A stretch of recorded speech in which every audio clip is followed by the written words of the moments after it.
So, hello. We have our first Q&A. It seems. So, Luke, you want to quit. You've quit. You're quitting. What about the money? Well, I don't need the money at the moment. Money's not a massive motivator for me. Maybe it'll do me some good to get to a point where needs must, and I must work for money. At the moment, I'm pretty privileged. I don't need to work. I don't really desire work.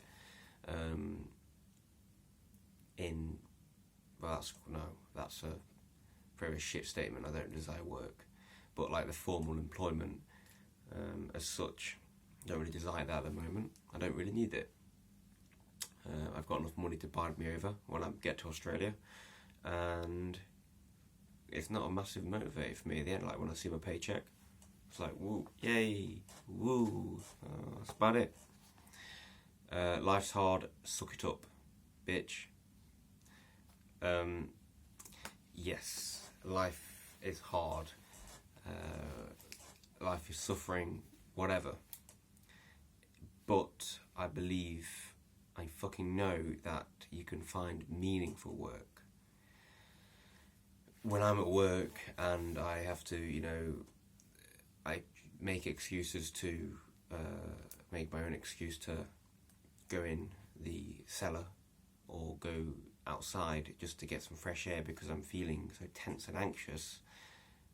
Yeah, it's hard, and it's also, at that time, it just feels like I just feel shit.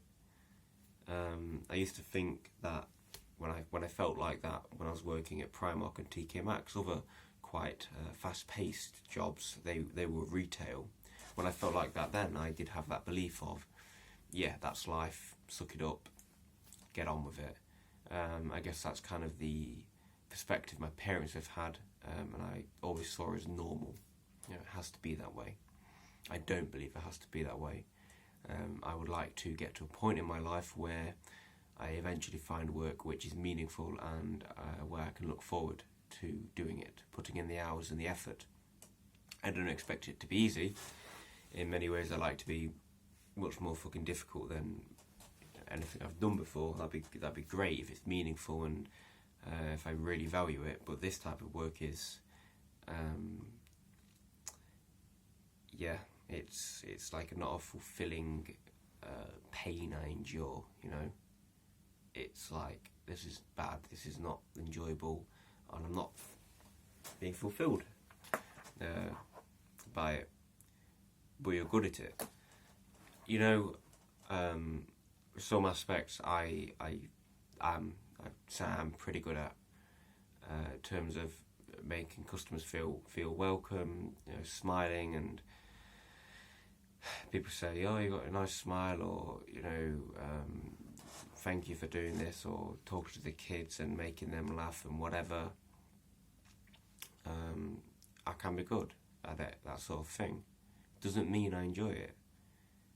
I noticed myself today walking around with like a smile or being really friendly to impatient customers. I was thinking in my head, like, this is like disingenuous. This feels inauthentic. But I'm representing the company and all this sort of jazz, right? And also, I'm not actually that good at when I'm in high pressure situation where there's a queue of customers. I'm serving one impatient customer and I've got this to remember, and they've just thrown their order at me and I've already forgotten it straight away, and I've got to ask again what they ordered, and they get even more frustrated, and that makes me more anxious and self-conscious, and that happened multiple times today, and I'm not good at that. I just freeze up a bit. You're obliged to, don't be so selfish. Yes, this is selfish.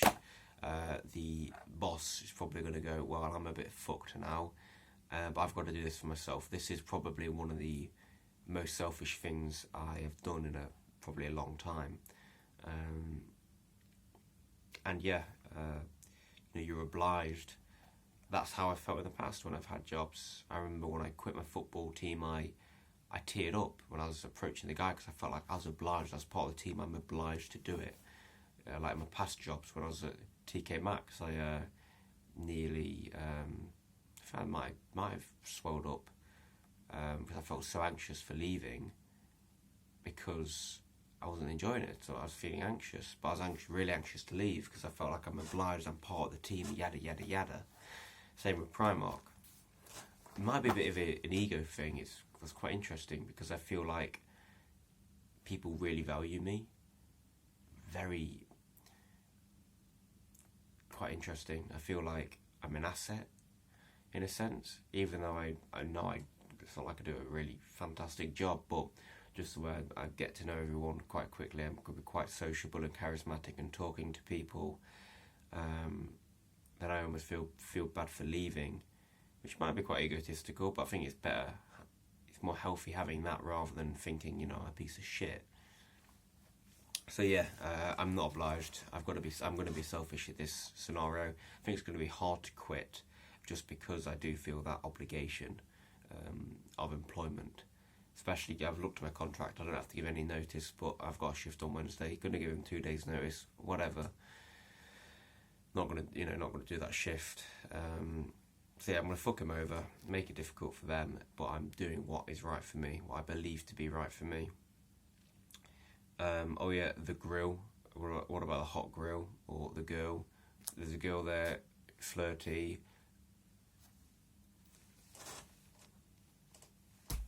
So, Jesus, I shouldn't even I don't really have to go into that.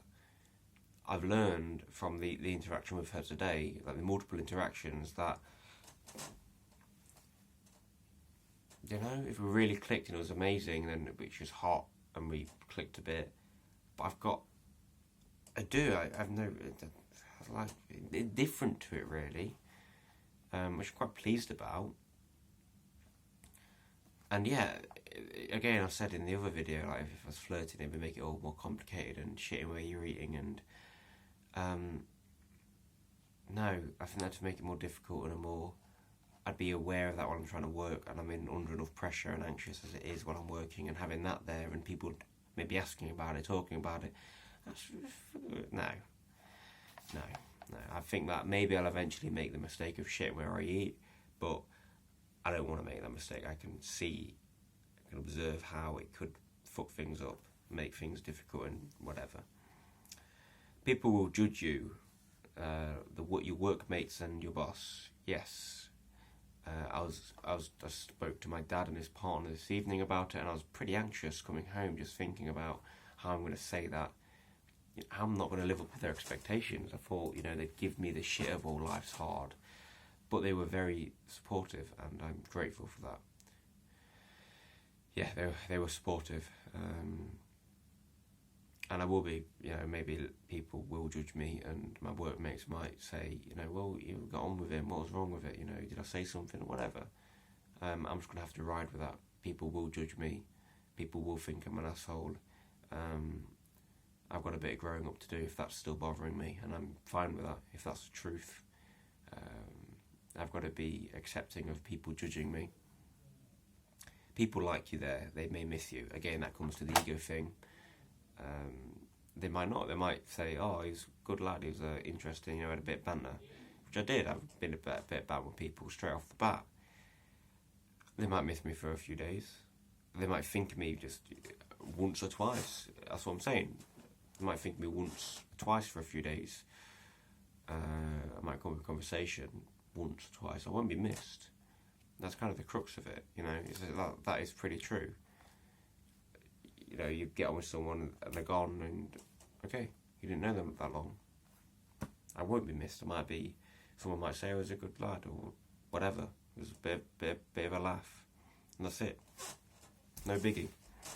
The experience, I've got the experience.